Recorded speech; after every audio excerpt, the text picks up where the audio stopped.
On a warm August night in 1990, Gainesville should have been alive with the sound of new beginnings. Students unpacked boxes, parents waved goodbye, and the streets near the University of Florida buzzed with energy. But before the week was over, fear would silence the city. Apartments that once echoed with laughter became scenes of terror, and a community known for its youthful spirit would never be the same. Before we go further into the story, I'd love to know, where are you watching from? Drop it in the comments and let's take this journey together. In the final week of August 1990, 5 students in Gainesville, Florida, 4 enrolled at the University of Florida and 1 at Santa Fe Community College, were murdered in 3 attacks carried out over roughly 72 hours. The killings sparked intense fear across the university community and drew national attention. Years later, Florida's highest court affirmed that Danny Harold Rolling, then 36, pled guilty to the 5 murders. A jury recommended death, the trial court imposed 5 death sentences, and the state Supreme Court upheld them. Rolling was executed by lethal injection on October 25, 2006. The victims were Sonia Larson, age 18, Christina Powell, age 17, Krista Lee Hoyt, age 18, Manuel Manny Tabawada, age 23, and Tracy Poles, age 23. Larson and Powell were killed first in the early morning hours of Friday, August 24, 1990. Hoyt was killed the following day, Saturday, August 25th. Tabawada and Poles were killed on Monday, August 27th. According to the Florida Supreme Court's factual record, the assailant entered the Williamsburg Village apartment shared by Larson and Powell by breaking through the rear door. He observed Powell asleep downstairs but moved upstairs to Larson's room, attacked her in bed, and fatally stabbed her. He then returned downstairs, subdued and sexually battered Powell, and fatally stabbed her. The opinion noted that the bodies were posed after the killings. Roughly 42 hours later, the assailant pried open the sliding glass door to Krista Hoyt's apartment with a screwdriver. He waited inside, subdued her when she arrived late the next morning, sexually battered her, and fatally stabbed her. Again, the court opinion recorded post-crime posing. At about 3 o'clock in the morning on Monday, August 27th, the assailant entered the Gatorwood apartment occupied by Manuel Tabawada and Tracy Poles by prying open a sliding glass door. Tabawada was attacked in his bedroom and died after a violent struggle. Poles, who encountered the assailant, attempted to barricade herself but was overpowered, sexually battered, and fatally stabbed. By Tuesday, August 28th, national outlets were reporting on a college town gripped by fear after the discovery of multiple bodies on successive days. Local officials faced extraordinary media attention and fast-moving rumors as students sheltered, some left town, and law enforcement coordinated a large interagency response. University leaders later described those months as a time of fear and chaos. Community memorials soon emerged. The 34th Street wall in Gainesville was painted with the names of the 5 students in 1990, and the panel has remained the most constant on the wall, maintained by the community over decades.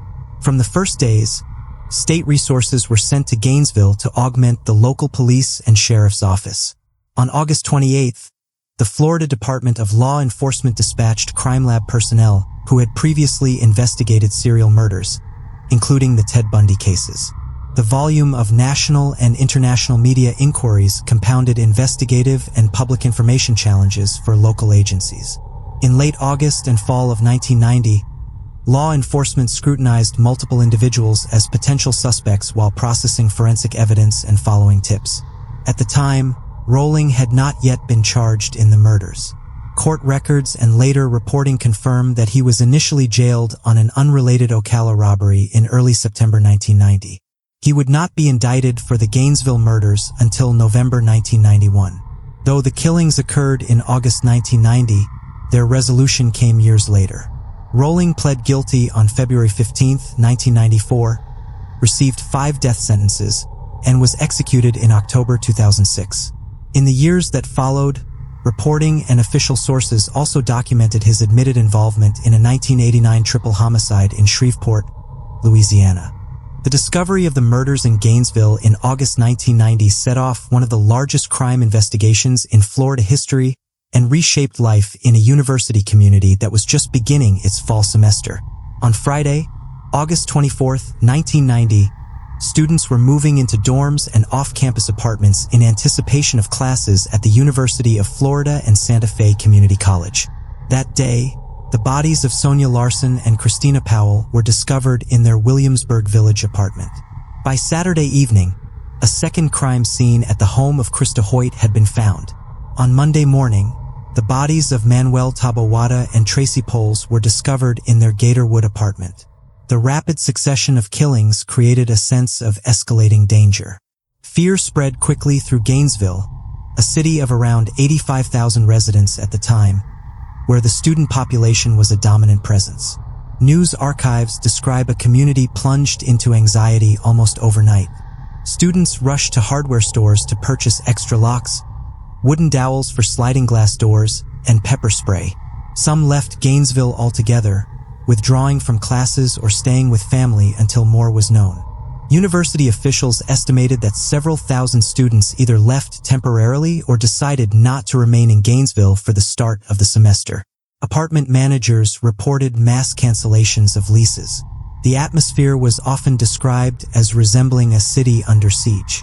Neighbors who had never spoken before exchanged phone numbers, checked on each other, and formed informal watch groups. At night, many residents slept with lights on. Gun sales spiked across Alachua County. The sheriff at the time, Lou Hindry, later recalled that deputies had never seen such widespread panic in the community. The Gainesville Sun and other local papers chronicled how quiet the streets became after dark, as businesses closed early and residents avoided going out at night. Law enforcement responded by dramatically increasing patrols. The Gainesville Police Department and the Alachua County Sheriff's Office were quickly joined by the Florida Department of Law Enforcement, which sent in crime lab experts with prior experience in serial homicide investigations, including work on the Ted Bundy case a decade earlier. The University of Florida Police Department increased its presence on and near campus. Helicopters were used to monitor neighborhoods from above, and officers went door to door in student apartment complexes to provide safety tips and gather information. On campus, the University of Florida canceled normal evening activities and placed restrictions on students' movement. Large gatherings were postponed, fraternity and sorority rush events were suspended, and the university offered counseling services for students experiencing trauma. The fall semester went forward, but with extraordinary precautions. Residence halls instituted stricter check-in rules, including sign-in sheets and restrictions on guests. Student government leaders coordinated escort programs to help people walk home safely at night. Media attention was immediate and overwhelming. By August 28th, national outlets such as the New York Times, the Washington Post, and CNN were reporting from Gainesville.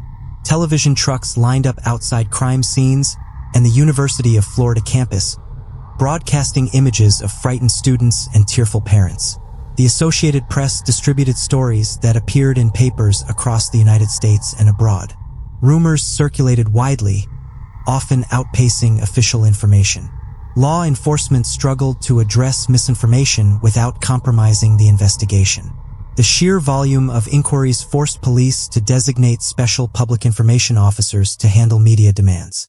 The killings also drew comparisons to other notorious serial murder cases. Journalists noted similarities with the attacks carried out by Ted Bundy in Florida in 1978, especially since both Bundy and the Gainesville killer had targeted young students, broke into apartments at night, and attacked with knives. The invocation of Bundy, who had been executed in Florida in 1989, reinforced the sense of terror that Gainesville residents were experiencing. Law enforcement officials, however, cautioned against assuming any direct link. Within days, public officials began to speak openly about the scale of the crisis. Gainesville's mayor and university administrators gave joint press conferences urging calm and encouraging students not to abandon their studies. Florida's governor at the time, Bob Martinez, monitored the situation closely and authorized the mobilization of state law enforcement resources. Reports from late August confirmed that FDLE analysts were working around the clock with local detectives to collect forensic evidence and examine the method of entry in each crime scene. The university community began to seek symbolic ways to cope with grief and fear. The 34th Street wall in Gainesville, a public graffiti site used for free expression, was painted with a memorial to the 5 victims. The names of Sonia Larson, Christina Powell, Krista Hoyt, Tracy Poles, and Manuel Tabawada appeared in bold letters, accompanied by messages of remembrance. Over the years, this section of the wall would become one of the most protected and maintained parts of the structure, with students and residents repainting it whenever vandalism occurred. Behind the scenes, the investigation remained in its early stages. Authorities collected physical evidence from each apartment, including fingerprints, fibers, tool marks, and biological material. A consistent pattern of entry was identified. In each case, a sliding glass door or rear entry point had been pried open with a sharp instrument, such as a screwdriver. This detail suggested to investigators that the same individual had likely committed all 5 murders. The posing of bodies, noted in court records, further supported the theory of a single offender with a distinctive signature. In the weeks that followed, police received thousands of tips. Many came from frightened residents who reported suspicious behavior by neighbors, classmates, or co-workers. Officers pursued several leads vigorously, detaining and questioning potential suspects. At one point, law enforcement named an early suspect publicly, which led to additional tension in the community when that individual was later released without charges. Reporters documented how damaging rumors and premature speculation were for those wrongly suspected. Even with the immediate investigative activity, Gainesville remained on edge through the fall of 1990. Students adapted to new routines of safety, traveling in groups, keeping blinds drawn, and avoiding apartments with vulnerable entrances. Parents pressured the university to ensure secure housing and demanded transparency from police. Gainesville became a case study in how communities react to serial violence, with sociologists and criminologists later analyzing the way fear reshaped daily life for months after the killings. The murders, although concentrated in less than a week, left a mark that did not fade quickly. The fall semester of 1990 at the University of Florida was remembered by many alumni not for academic life or sports, but for the heavy presence of fear, the helicopters overhead at night, and the memorial on the wall. It was into this environment that investigators pressed forward, attempting to narrow their search for a suspect while under constant public scrutiny. As Gainesville moved into the fall of 1990, the murders had already transformed the rhythms of the city, but the investigation had only just begun. Law enforcement officers from multiple agencies maintained a 24-hour presence on and around the University of Florida campus. The Florida Department of Law Enforcement coordinated with the Gainesville Police Department and the Alachua County Sheriff's Office, sharing resources and personnel. Analysts and investigators worked through large volumes of evidence collected from the 3 crime scenes. Each site had been carefully examined for fingerprints, footprints, fiber traces, and tool marks. The method of entry at each apartment, pried sliding glass doors or back doors, was consistent, and investigators concluded early that the same offender was responsible for all 5 murders. Thousands of tips flowed in from the public, some credible, others the result of fear and rumor. Gainesville residents reported strangers loitering near apartment complexes, men who seemed out of place in student neighborhoods, and co-workers or acquaintances who fit vague descriptions of a possible suspect. Detectives pursued leads in multiple states.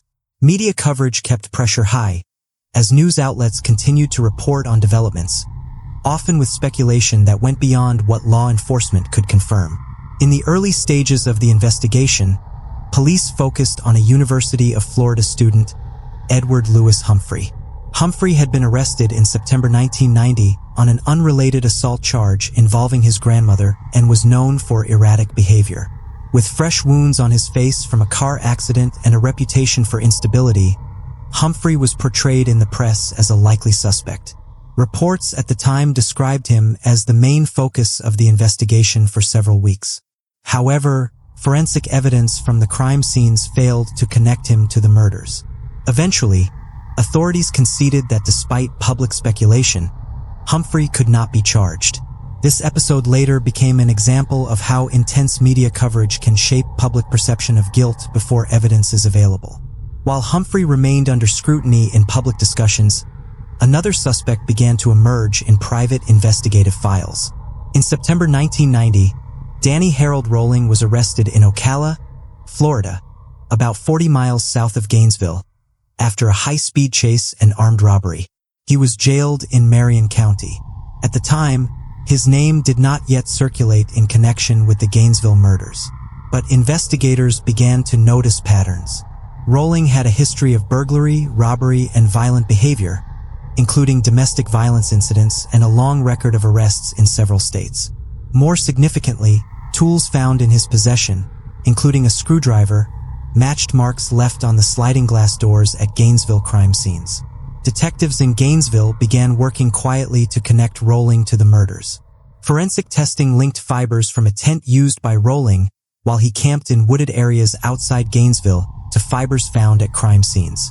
Investigators had already located a campsite near the city that contained evidence, including audio diaries and personal effects belonging to Rolling.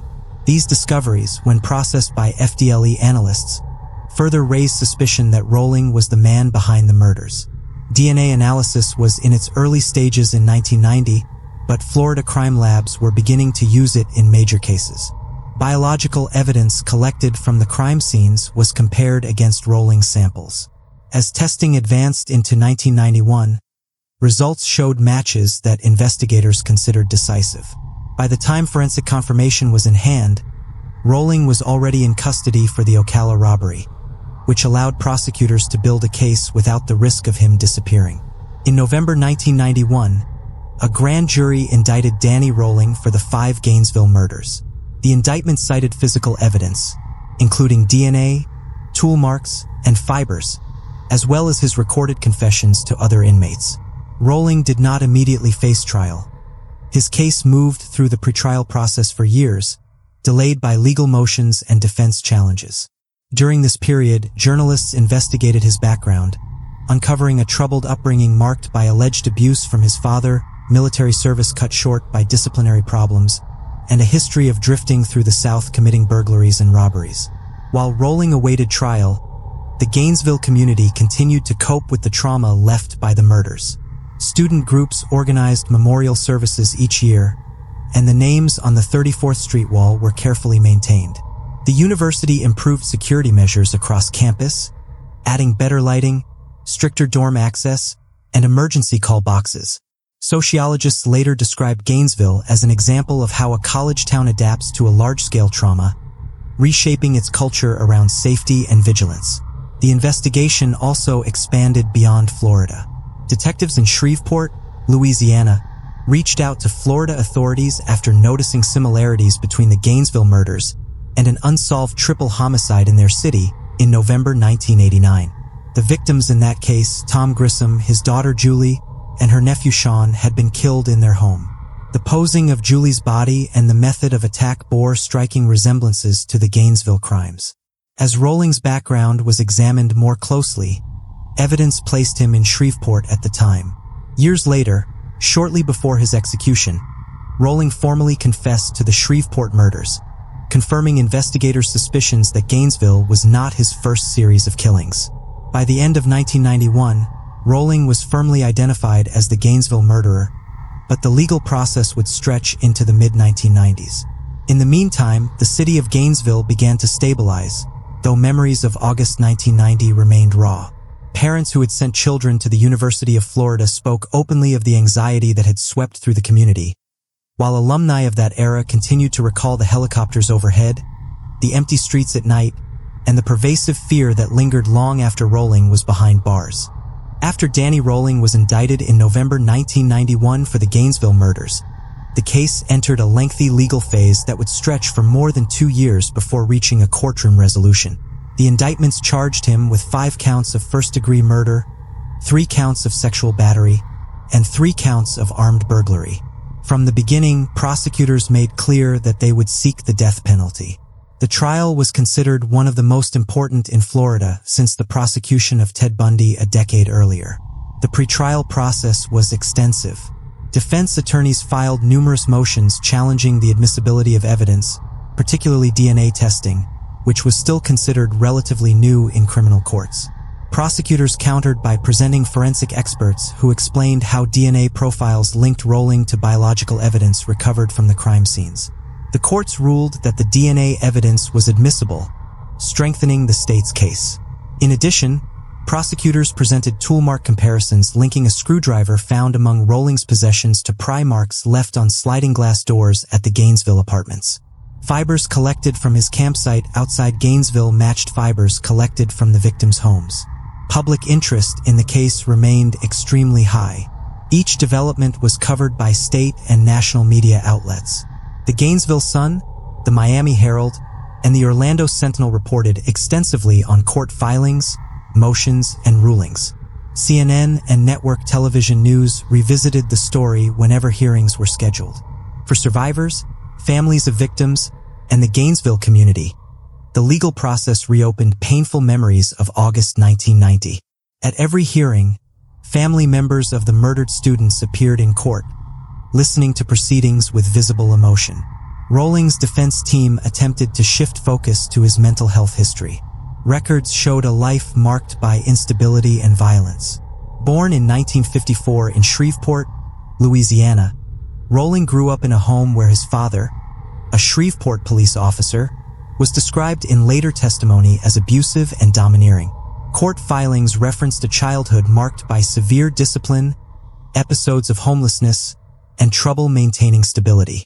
As an adult, Rowling served briefly in the Air Force but was discharged for disciplinary reasons. He accumulated a criminal record that included robbery, burglary, and assault. Psychologists who evaluated him for the court later described antisocial personality traits and possible underlying psychiatric disorders.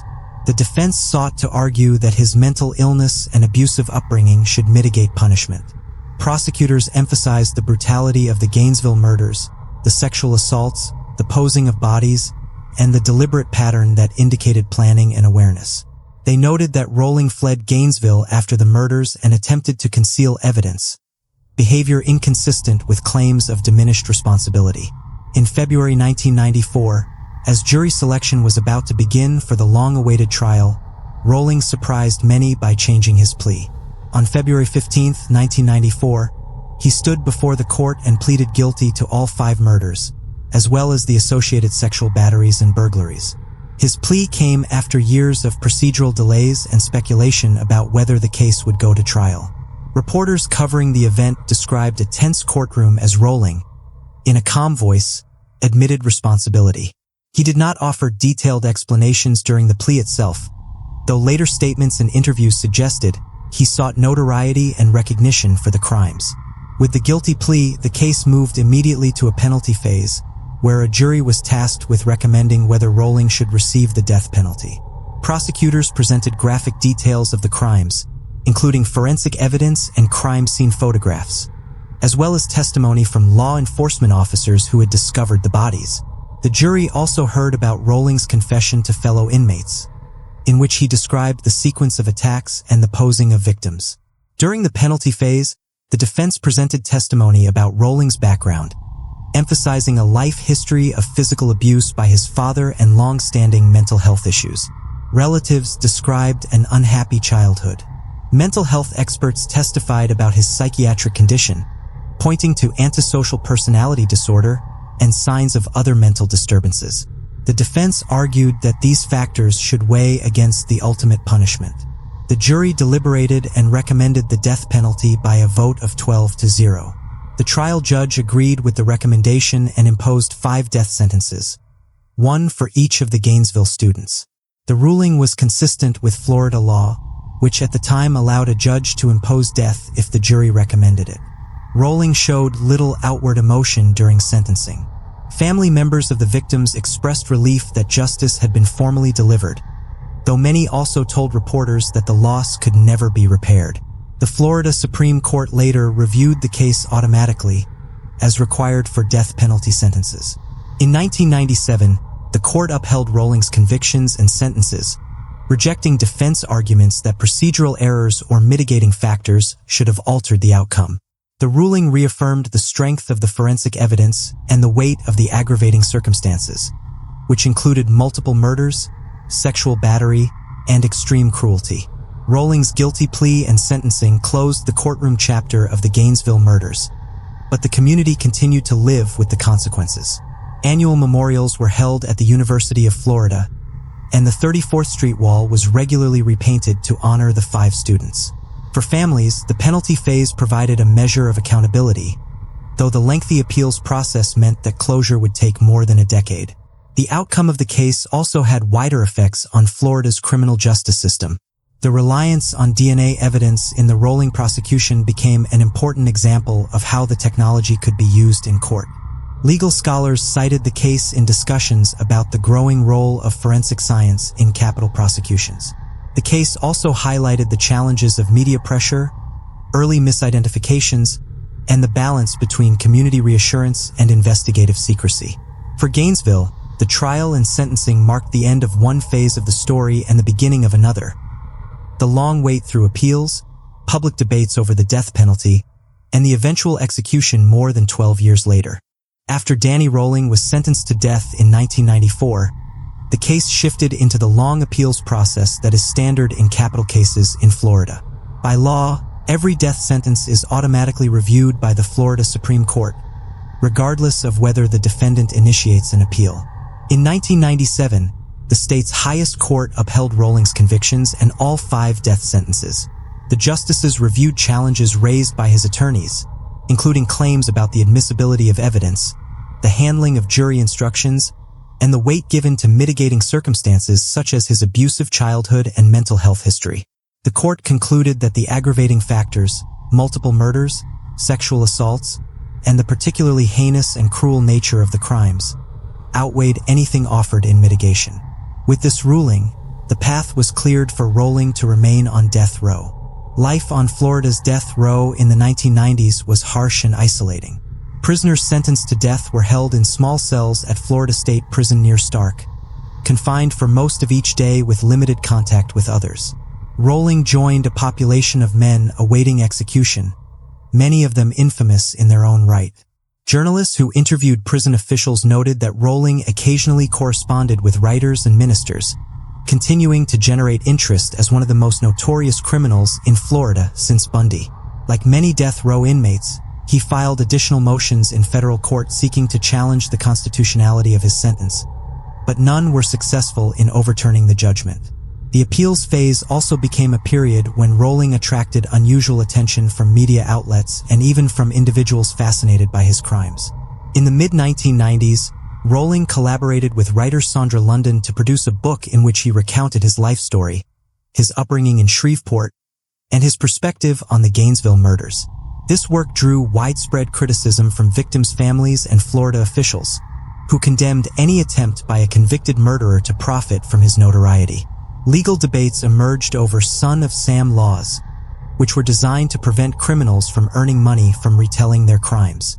While the book circulated briefly, it was overshadowed by outrage from those who viewed it as an attempt at self-mythologizing. For the families of the 5 Gainesville victims, the appeals stretched out the process of waiting for finality. Parents and siblings continued to attend hearings, sometimes traveling across the state to be present when courts reviewed motions. In interviews with newspapers such as the Gainesville Sun and the Miami Herald, relatives spoke about their determination to see the sentences carried out.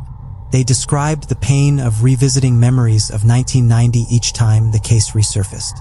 For many, the extended timeline was a source of frustration, but they accepted it as part of Florida's capital punishment system.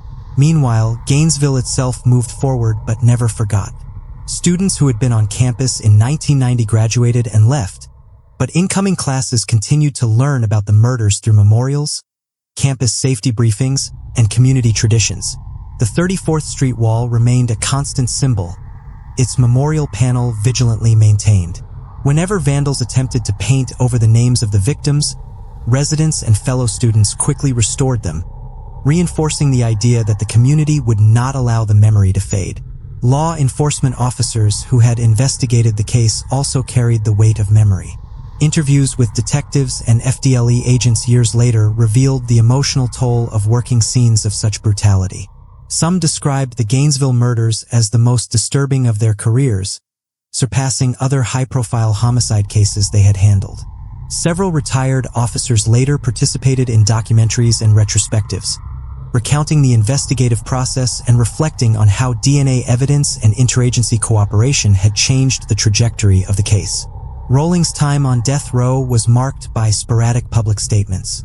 On occasion, he gave interviews or allowed writings to be published in which he acknowledged his responsibility for the murders. In 2006, shortly before his scheduled execution, he recorded a written statement in which he confessed to the 1989 triple homicide in Shreveport, Louisiana, involving Tom Grissom, his daughter Julie, and grandson Sean.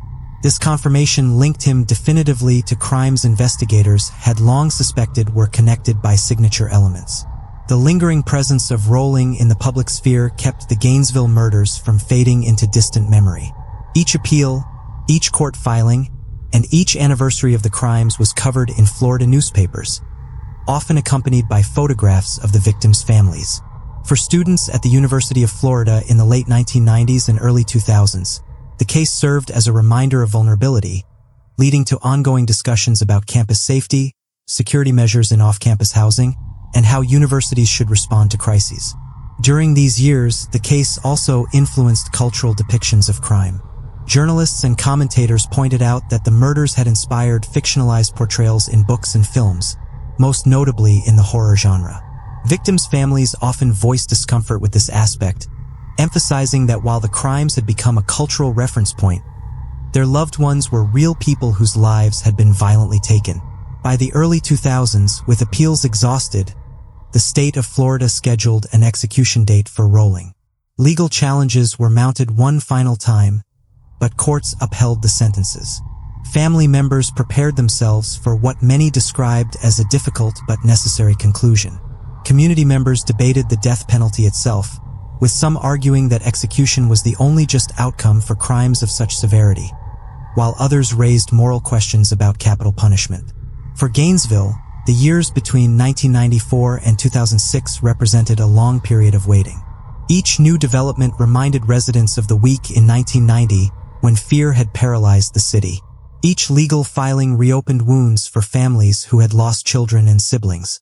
Yet the process also allowed the community to maintain solidarity around the memory of the victims, ensuring that their names remained central even as the legal system slowly moved toward its final act. As the new century began, Danny Rolling remained on Florida's death row, while his case moved slowly through the final stages of state and federal appeals. By 2005, most of those appeals had been exhausted. The Florida Supreme Court reaffirmed his death sentences, and federal courts denied habeas petitions that challenged the constitutionality of his trial and sentencing. Rolling's attorneys raised arguments about mental illness, childhood abuse, and the length of time he had already spent on death row, but judges rejected these claims, pointing again to the extreme nature of the Gainesville murders. The courts emphasized that multiple killings, sexual assaults, and deliberate mutilation constituted aggravating factors of the highest weight. In early 2006, Florida's governor signed a death warrant setting Rolling's execution date for October 25th of that year. Once the warrant was issued, attention returned to Gainesville, as reporters prepared retrospectives on the case and residents recalled the atmosphere of 1990. Families of the victims were contacted for interviews, and many agreed to speak publicly, emphasizing that while no outcome could restore their loved ones, the execution would mark a formal end to a painful chapter. For them, the decades of waiting had been long and exhausting. The Gainesville Sun, Orlando Sentinel, and other Florida newspapers carried stories about the preparations and the reactions of families who were preparing to witness the execution. In the weeks leading up to the scheduled date, Rolling himself became the subject of renewed media interest. Reporters sought interviews, though access to condemned prisoners was limited. Rolling granted some written statements and, in one of his final acts, composed songs and poems that he shared with religious counselors and acquaintances. Accounts from prison chaplains later noted that Rolling professed a turn toward faith in his final years, though families of the victims often expressed skepticism about these claims, viewing them as too little, too late.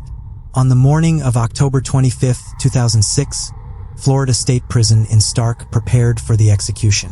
Outside the prison, small groups of protesters and counter-protesters gathered, some opposing capital punishment in principle and others supporting the state's decision to carry out the sentence. For Gainesville residents, the day was marked by a sense of closure mixed with the reopening of painful memories. Television stations across Florida carried live coverage from outside the prison, while inside, selected witnesses, including family members of the victims, prison officials, clergy, and journalists, took their places in the execution chamber viewing area. At approximately 6 p.m., Rolling was brought into the execution chamber and strapped to a gurney. Witnesses later described him as calm and cooperative. In his final statement, Rolling admitted his responsibility for the murders in Gainesville and formally confessed to the 1989 Shreveport killings of Tom Grissom, his daughter Julie, and her son Sean. He also sang a hymn-like song, asking for forgiveness and speaking of faith. His words were directed to God rather than to the families present. Some of the relatives later told reporters that they were disappointed he did not directly acknowledge the victims by name. At 6:13 p.m., lethal chemicals began flowing. Rolling was pronounced dead a few minutes later, at 6:13 according to official reports. Journalists present inside described the execution as routine in its procedure, though the emotional weight in the viewing room was palpable. Family members of the 5 students left the prison with varied reactions. Some expressed relief that justice had finally been served, noting that more than 16 years had passed since their children and siblings were murdered. Others told reporters that while the execution closed a legal chapter, it could never heal the loss they had endured since August 1990. In Gainesville, the execution was covered extensively by local media, and the University of Florida community once again revisited the events of the early 1990s. Editorials in newspapers reflected on how the murders had reshaped campus safety and left an enduring legacy of vigilance. The university's administrators emphasized that the victims were still remembered, especially through memorial events and the maintained wall on 34th Street. The execution also renewed national discussions about the death penalty. Advocacy groups opposed to capital punishment used the case to argue against state executions, noting the length of time between sentencing and execution and questioning whether such delays undermined the deterrent effect. Supporters of the death penalty argued that the Rolling case represented a textbook example of why capital punishment existed. A man convicted of multiple, particularly brutal murders who had admitted his guilt and shown little remorse for years. For the Gainesville community, the day of Rolling's execution closed a 16-year-long cycle of fear, grief, and waiting. Students who had been on campus in 1990 were now in their 30s and 40s, many raising families of their own. For them, the murders remained a defining memory of their college years. For newer generations of students, the execution served as a reminder of the city's history and the events that had once shaken their campus. The 34th Street wall panel was once again repainted, not with celebration, but with messages of remembrance for Sonia Larson, Christina Powell, Krista Hoyt, Tracy Poles, and Manuel Tabo Wada. In interviews after the execution, survivors and families often emphasized that they wanted the focus to remain on the 5 students rather than on Rolling.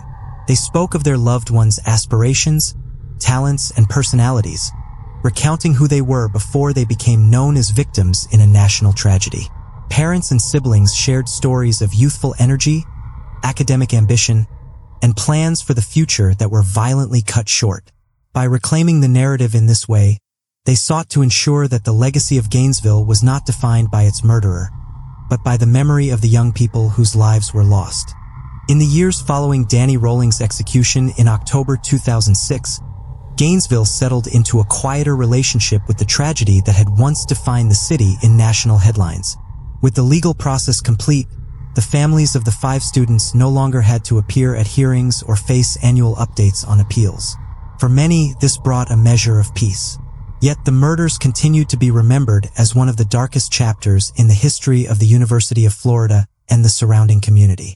Memorials, anniversaries, and public discussions ensured that the story did not fade entirely into the past. Each August, students and local residents continued to repaint the memorial on the 34th Street wall, carefully preserving the names of Sonia Larson, Christina Powell, Krista Hoyt, Tracy Poles, and Manuel Tabawada. For more than 3 decades, this section of the wall has remained constant, even as the rest of the long barrier fills with layers of graffiti, art, and political messages. Whenever vandals attempted to cover the memorial, it was quickly restored. Local news outlets noted that it was the most protected section of the wall, serving as a living community monument. At the University of Florida, the murders had lasting effects on campus safety policies. Administrators in the 1990s had already installed improved lighting, blue emergency phones, stricter residence hall access, and stronger cooperation with local police. These measures remained in place and evolved over the years, integrated into the culture of the campus. New generations of students, though not alive or old enough to remember 1990, were reminded each fall of the history that shaped their environment. Orientation programs sometimes included references to campus safety lessons learned after the tragedy, and university police continued to highlight the importance of security in off-campus housing. The Gainesville murders also became a case study in criminal justice and forensic science. Law enforcement training programs and criminology courses pointed to the investigation as an example of interagency cooperation and the growing role of DNA evidence in securing convictions. At the time of the murders, DNA analysis was still emerging, and Rolling's case became one of the first high-profile Florida prosecutions to rely heavily on the technology. Scholars later argued that the success of DNA in confirming Rolling's guilt helped pave the way for its expanded use across the state and the nation in the 1990s and 2000s. Media retrospectives often revisited Gainesville during milestone anniversaries. In 2010, on the 20th anniversary, Florida newspapers published in-depth pieces revisiting the crimes, interviewing surviving family members, detectives, and university officials who had lived through the terror of 1990. Survivors described how the atmosphere of fear, sleeping with lights on, buying weapons, barricading apartments, remained etched in their memories decades later. Law enforcement officers recalled the pressure of having national media watching their every move and the responsibility of solving a case that had paralyzed a university town. Beyond Gainesville, the murders resonated in broader culture. Journalists and commentators pointed out that the crimes had influenced the development of fictional works in the horror genre during the 1990s. The idea of a masked or unknown killer stalking college students drew clear parallels, though families of victims often expressed discomfort with this cultural appropriation, emphasizing that their loved ones were real people, not characters in a screenplay. To counter this, relatives and friends continued to speak publicly about who the victims were. Ambitious young people with plans for careers, friendships, and futures that were cut short. The impact on Shreveport, Louisiana also resurfaced. After Rolling's 2006 confession to the triple homicide of the Grissom family in 1989, residents there revisited their own history of unsolved trauma. For years, investigators had suspected a link between the Shreveport and Gainesville murders due to similarities in method and signature. Rolling's confirmation tied the cases together, painting a fuller picture of his crimes. Families in Shreveport, like those in Gainesville, faced a delayed sense of closure, finally hearing an admission of guilt nearly 2 decades later. Academics studying fear and public response to serial violence often cited Gainesville as a unique case. The murders occurred at the start of a school year in a town dominated by students, amplifying their impact. The sudden emptiness of the streets at night, the rush on locks and security devices, the withdrawal of students from classes, and the disruption of campus routines created what some sociologists later described as a temporary breakdown of normal urban life. Unlike many cities that experience violent crime, Gainesville saw an almost immediate communal reorganization around survival and protection. Neighbors who had never spoken became allies, and entire apartment complexes adopted group vigilance. This spontaneous transformation was later examined in academic studies of community resilience. The Gainesville murders also influenced law enforcement practices in Florida. Agencies began to formalize cooperative task forces more quickly in response to potential serial crimes, recognizing the importance of pooling resources. The case also underscored the need for careful handling of suspects in high-profile investigations. The early focus on Edward Humphrey, who was publicly named and scrutinized before being cleared, became a cautionary example of how premature conclusions can harm individuals and complicate cases. Later police training programs cited this as a lesson in balancing public communication with investigative caution. For the families, the years after Rowling's execution were about remembrance and legacy rather than ongoing legal battles. Parents, siblings, and friends of the victims shared stories about their loved ones, sometimes at memorial services, sometimes in interviews meant to highlight who these young people were beyond the headlines. They described Sonia Larson's creativity, Christina Powell's kindness, Krista Hoyt's determination, Tracy Pohl's energy, and Manuel Tabota's strength and generosity. By emphasizing these qualities, families sought to reclaim the narrative from the man who had taken their lives. Local journalism played an important role in sustaining memory. The Gainesville Sun published periodic retrospectives, often around anniversaries, not only chronicling the details of the crimes but also updating readers on the ongoing lives of the victims' families. Reporters emphasized resilience and community solidarity, showing how Gainesville had been scarred but not defined by violence. Even decades later, those who had been students in Gainesville during the fall of 1990 spoke of the murders as a defining moment in their youth. Alumni recalled the sense of fear that bonded them with peers, the way they checked locks 3 times before sleeping, and the way the murders overshadowed classes, football games, and everyday life. Many described how they carried lessons about vigilance and community awareness into adulthood, teaching their own children about the importance of safety. Thus, the legacy of the Gainesville murders after 2006 was not only about crime and punishment, but also about memory, resilience, and the determination to honor the victims. The names on the 34th Street wall, the continued focus on campus safety, and the persistence of family voices ensured that the tragedy was not forgotten. Gainesville became a city where trauma had left a permanent mark, but also where remembrance and vigilance stood as responses to violence. In the years after 2006, the Gainesville murders no longer dominated national headlines, but they never disappeared from the collective memory of Florida. For the families of the victims, the absence of Danny Rowling did not erase grief, but it removed the constant return to courtrooms and hearings. Without appeals or execution dates looming, families had space to grieve more privately, focusing their energy on remembrance. Some worked quietly to keep their loved ones' memories alive, while others spoke publicly on anniversaries to remind the public that the 5 students were more than the way their lives ended. In Gainesville, the 34th Street wall remained a central site of memory. Each August, students and residents repainted the victims' names, restoring the tribute whenever it was damaged. The wall's memorial became unusual in its permanence, a place where thousands of layers of paint had accumulated over the decades, but where one section stayed sacred. Residents often described it as a living gravestone for the 5, accessible to anyone in the community. For those who had not been alive in 1990, it served as a visible reminder of the events that had shaped Gainesville's identity. As Gainesville continued to grow and the University of Florida expanded, the memory of the murders became interwoven into the city's cultural history. Residents who had been students at the time often recounted their experiences to younger people. They told stories of sleeping with lights on, traveling in groups, and waiting for news of whether the killer would strike again. These memories passed down in oral history created a generational link to the tragedy. For students arriving decades later, the murders were something they had heard about during orientation or in local news specials. Even though they had not lived through the fear, the legacy of heightened vigilance shaped the way campus safety was discussed.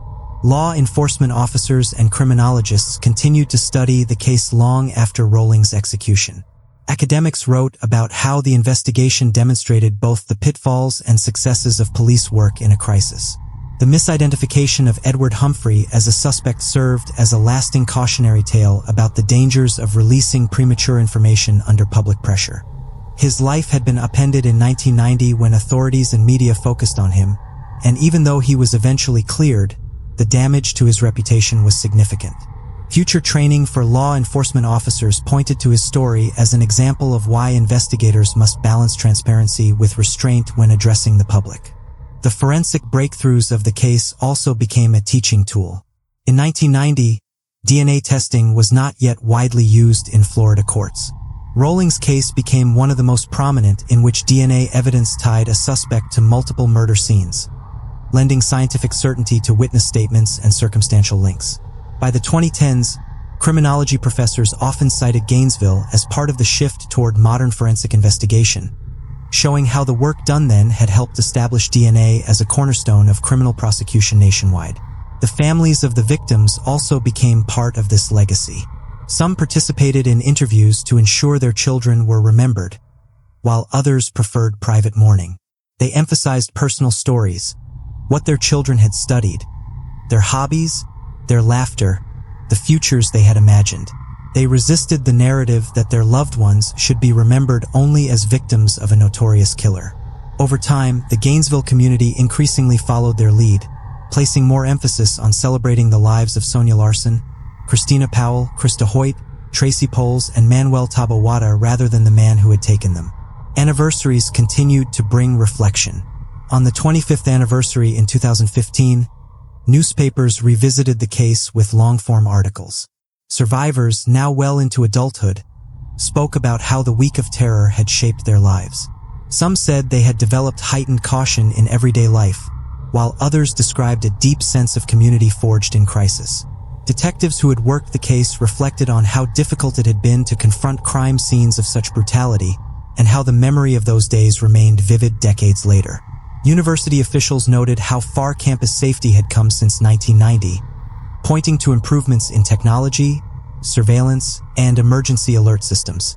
The murders also became part of Gainesville's civic identity, referenced in histories of the city alongside its growth as a university town and its cultural milestones. While some residents wished the city could move past the association, others insisted that it was necessary to keep the memory alive as a way of honoring the victims and acknowledging the resilience of the community. The tension between forgetting and remembering played out in subtle ways, in memorial services, in news coverage, in the way new students were taught about the city's history. Beyond Gainesville, the case retained significance in American discussions of serial crime. Documentaries and television programs continued to revisit the murders, interviewing investigators and highlighting the details of Rolling's crimes. Families of the victims sometimes chose to participate in these projects, seeing them as an opportunity to speak about the young people whose lives had been taken. At the same time, they expressed discomfort when media sensationalized the killer rather than focusing on the victims. This struggle between narrative exploitation and respectful remembrance remained ongoing. In Shreveport, the confession Rolling made before his execution continued to resonate. The families of Tom, Julie, and Sean Grissom finally had confirmation that he was responsible for their murders in 1989. Though the confession came too late to lead to a trial, it closed a chapter for their relatives, who had lived with unanswered questions for nearly 2 decades. The link between Shreveport and Gainesville illustrated the mobility of serial offenders, reminding investigators across the country of the need for communication across jurisdictions. By the late 2010s and early 2020s, the Gainesville murders were studied as both history and warning. They were history in the sense that a new generation of students had not lived through them but learned about them as past events. They were a warning in the sense that the case illustrated how quickly violence could disrupt a community and how important preparation and coordination were in responding to crises. University officials sometimes cited the events of 1990 when discussing campus emergency protocols, noting that tragedies in one era could shape policies for decades to come. The execution of Danny Rolling in 2006 ensured that the legal process would not continue indefinitely, but the memory of the crimes lived on. In Gainesville, the wall remained painted. Families continued to remember. Students continued to learn about safety shaped by the past. In the collective consciousness of the city and beyond, the story endured not only as one of loss and violence, but also as one of remembrance, resilience, and the determination to ensure that the victims' names would never be forgotten. By the time the 2020s arrived, more than 30 years had passed since the August week when Gainesville descended into fear. For many residents who had been students at the University of Florida in 1990, the murders remained one of the defining experiences of their youth, an event they would recall vividly decades later. Yet for a new generation of students, Gainesville's tragedy was history, something they had learned about from parents, orientation sessions, or anniversary coverage in local media. This generational distance reshaped the way the story was told, turning personal trauma into communal memory. The city itself had grown significantly since 1990, with the university expanding enrollment, new businesses transforming downtown, and neighborhoods stretching farther outward. Gainesville developed a reputation as a thriving college town, known for its sports culture, academic programs, and creative arts. Yet, in every retrospective about the city's past, the murders were included. Historians writing about Gainesville's growth inevitably paused to acknowledge the week when students fled, stores sold out of locks, and the city became a place of dread under the shadow of an unknown killer. Memorialization remained a central part of the legacy. The 34th Street wall stood unchanged in its significance, even as the rest of the barrier rotated through graffiti art, political slogans, and student celebrations. Tourists sometimes visited the wall specifically to see the memorial section, while alumni returning to Gainesville often stopped to pay respects. The permanence of the names there, Sonia Larson, Christina Powell, Krista Hoyt, Tracy Poles, and Manuel Tabawada, represented a community's refusal to let memory fade, despite the passage of decades. Each 5-year anniversary was marked by renewed reflection. On the 30th anniversary in 2020, multiple Florida newspapers published extensive coverage. Survivors described their memories of barricading themselves in apartments, sleeping in groups, and calling family members out of fear that they might not survive another night. Detectives who had worked the case spoke of the pressure and horror of walking into crime scenes that were, even by seasoned investigative standards, among the most disturbing they had ever encountered. University administrators recalled the challenge of maintaining order and protecting students during those tense days. The 2020 retrospectives also emphasized how the city had changed because of the murders. Campus safety measures that began in 1990, better lighting, stricter dormitory access, and closer cooperation between the university police and Gainesville Police Department, remained embedded in the culture of the university. In fact, many of the safety policies that students in later decades took for granted could be traced directly to the lessons of that crisis. University officials acknowledged that the murders had shaped their approach to safety in a lasting way. Beyond Gainesville, criminology scholars continued to reference the case in textbooks and university courses. The investigation's reliance on early DNA technology stood as a turning point in the history of forensic science. By the 2020s, DNA analysis was routine in courts across the country, but students studying criminal justice were taught that in 1990, the science was still in its infancy, requiring careful validation. Rowling's conviction, secured with the help of DNA linking him to crime scenes, demonstrated to prosecutors and police agencies nationwide the power of the technology. The misidentification of Edward Humphrey also remained a lesson for investigators. In lectures and law enforcement seminars, his story was cited as a warning about how quickly media pressure could push investigators toward premature conclusions. Humphrey's public scrutiny and the stigma that followed him even after he was cleared of suspicion illustrated how collateral damage can emerge when high-profile cases unfold in real time under the spotlight of national attention. For the families of the victims, the passage of decades did not diminish grief.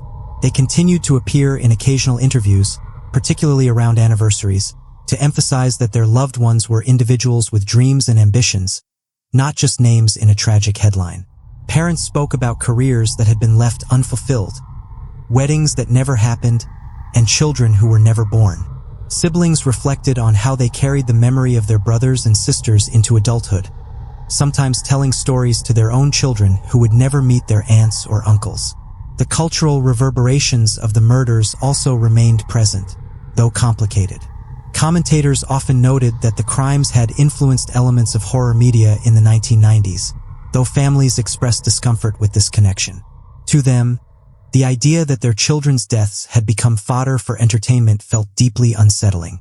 This tension between popular culture and real tragedy lingered in discussions about the case. Some scholars argued that the murder's impact on media showed how real-world violence can shape collective imagination, while others stressed the ethical responsibility of creators to avoid sensationalizing victims' suffering. In Shreveport, Louisiana, the case retained relevance as well. Rowling's confession to the 1989 Grissom murders gave closure to families there, but it also served as a reminder that serial offenders often cross jurisdictions, making communication between agencies essential. Criminologists pointed to the case as an early example of the need for national databases and better coordination across state lines. By the 2020s, with systems like Cody's fully developed, Rowling's crimes were seen as part of the backdrop that had driven reforms in criminal data sharing. For Gainesville, the murders remained a point of solemn remembrance but also a measure of resilience. Alumni often told stories of how the city came together during those fearful days, with neighbors helping each other, communities watching over strangers, and students protecting one another. That sense of unity became a key part of the legacy, balancing the horror of the murders with the memory of solidarity.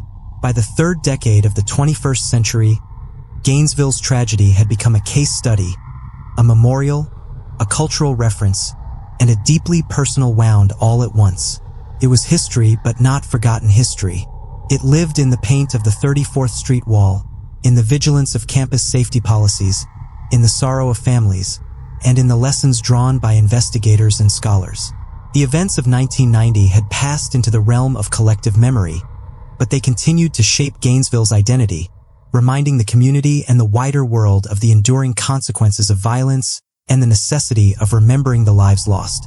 More than 3 decades after the week that terrified Gainesville, the memory of the murders remained woven into the city's identity. The killings of 5 young students in August 1990 were no longer the subject of daily conversation, but they continued to echo through anniversaries, memorials, and the lived experiences of those who had been there.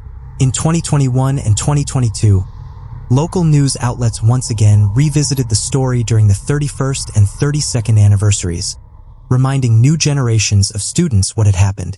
Survivors recounted how they had felt trapped in their apartments, too afraid to walk alone, and how the fear lingered long after the killer had been caught. Detectives and officials reflected on their careers, noting that the case still stood out as the most harrowing of their lives. The University of Florida, now among the largest universities in the country, continued to incorporate the lessons learned from 1990 into its safety culture. New security systems, from electronic building access to widespread emergency alert technology, had their roots in the response to the murders.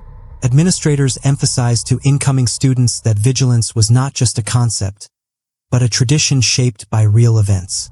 For students of the 2020s, the murders were not lived memory, but they were part of the university's inheritance, taught through orientation stories, memorials, and the community's enduring care for the 34th Street Wall. The wall itself had become Gainesville's most visible monument to the 5 victims. Decades of repainting by residents ensured that Sonia Larson, Christina Powell, Krista Hoyt, Tracy Poles, and Manuel Tabawada were never erased.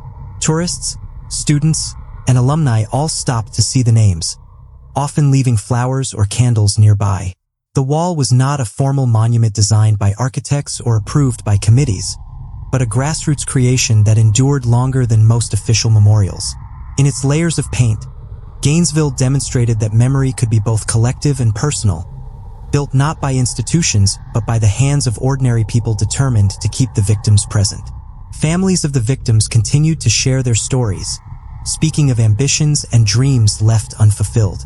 They described Sonia's love of literature, Christina's warmth, Krista's determination, Tracy's energy, and Manuel's athletic drive and generosity. By focusing on these qualities, they reclaimed the narrative from the man who had taken their lives. For them, the murders were not just history but a daily absence, a reminder of weddings that never took place, careers that never began, and lives that ended before they had truly unfolded. In the broader field of criminology, the Gainesville murders remained a point of study. Academics cited the case when discussing how forensic science had changed in the 1990s, pointing to the reliance on DNA evidence at a time when such technology was still being refined. Rowling's conviction helped solidify DNA as a standard tool in criminal prosecution, paving the way for its widespread adoption. Students in criminal justice programs learned not only about the breakthroughs but also about the mistakes. The premature focus on Edward Humphrey and the damage done to his life when he was thrust into national scrutiny before being cleared. His story became a permanent lesson in the consequences of investigative error under the glare of media pressure. Rowling's own execution in 2006 closed the legal chapter, but it did not close the cultural or emotional ones. Documentaries, books, and crime programs continued to revisit the case, often retelling the timeline of events and examining how Gainesville responded. Families sometimes participated, but they also expressed unease at how often media placed Rowling at the center rather than the victims. This tension highlighted an enduring struggle in the way true crime was consumed, between public fascination with perpetrators and the need to remember those who were lost. In Shreveport, Louisiana, the confession Rowling made before his death continued to resonate with the families of Tom, Julie, and Sean Grissom. Though it came far too late for a trial, it offered a measure of closure. It also underscored the importance of interstate cooperation in law enforcement, since the same man who had killed in Louisiana had gone on to commit his most infamous crimes in Florida.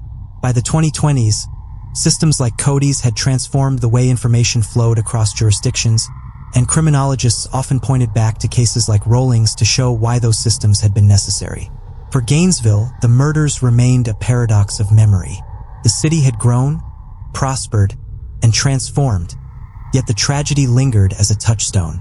It was remembered not only as a moment of violence, but as a time when the community came together in fear and solidarity, when strangers became protectors and neighbors became allies. Survivors who had been students in 1990 often said that the week shaped the rest of their lives, influencing the way they approached safety, relationships, and resilience. Many described how they passed these lessons on to their own children, ensuring that the tragedy's memory carried forward even outside Gainesville. By the mid-2020s, the Gainesville murders were a part of both history and living memory. They were history in that they belonged to a past generation, studied in criminology classrooms and remembered in anniversary articles. They were living memory in that their traces still shaped the present, etched into the city's landmarks, embedded in university policies, and carried in the grief and love of families. The story endured not because of the man who committed the crimes, but because of the determination of a community and of families to honor the 5 young people whose lives were cut short. In this way, Gainesville managed to balance growth with remembrance. The city moved forward, yet it never erased its past. The names on the 34th Street wall remained, the lessons for law enforcement persisted, and the families' voices continued to remind the world of who had been lost. The tragedy had once brought terror, but in its aftermath, it left resilience, vigilance, and a shared commitment never to forget. Decades have passed, but Gainesville's story still whispers through the 34th Street wall, through families who continue to speak their loved ones' names, and through every lesson learned from the fear of those nights. It reminds us that behind every headline are lives, dreams, and voices that deserve to be remembered. If you want to keep exploring stories that cut deep, stories that live where memory meets history, join me here on Eternal Obsidian. Subscribe, share your thoughts in the comments, and let's keep these voices alive together.